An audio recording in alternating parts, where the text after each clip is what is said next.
అనకాపల్లి జిల్లాలో కుల బహిష్కరణకు వ్యతిరేకంగా ఓ కుటుంబం పోరుబాటు పట్టింది. కుల పెద్దలపై చర్యలు తీసుకోవాలని కలెక్టరేట్ వద్ద ఆందోళన చేపట్టింది. అనకాపల్లికి చెందిన అనపరెడ్డి భువనేశ్వరి అనే యువతి తూర్పు గోదావరి జిల్లా రాజనగరం గ్రామానికి చెందిన సాయిని పెళ్లి చేసుకుంది. అతడి వేధింపులు తాళలేక అనకాపల్లి పోలీసులను ఆశ్రయించింది.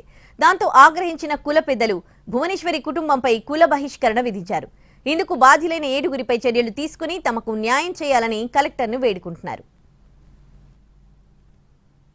టైం గురించి వచ్చాను సార్.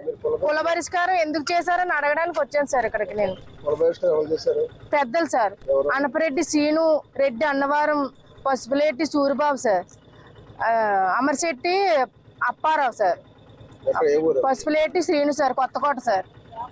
మొత్తం 4 ఊర్లలో కూడా మా కుల పరిష్కారాన్ని చేశారు సార్. బీసీఏ సార్, దొమ్మరకులం సార్, బీసీఏ సార్ మాది. మరి మాకు తగిన గుణపాఠం చెయ్యాలనో ఏటో నాకు అర్థం అవ్వట్లేదు సార్. వాళ్ళు మాకు చాలా ఇబ్బందులు పెడుతున్నారు సార్. మా కులపోలు మాకే దొమ్మర కులం సార్ మాది. దొమ్మర కులంలోని మమ్మల్ని ఎలివేసి పని వాళ్ళకి ఏటో మీరు మాకు న్యాయం చేస్తారని మేము ఎన్నో ఇబ్బందులు సార్. చంటి పిల్లలు కూడా ఆడనివ్వట్లేదు సార్.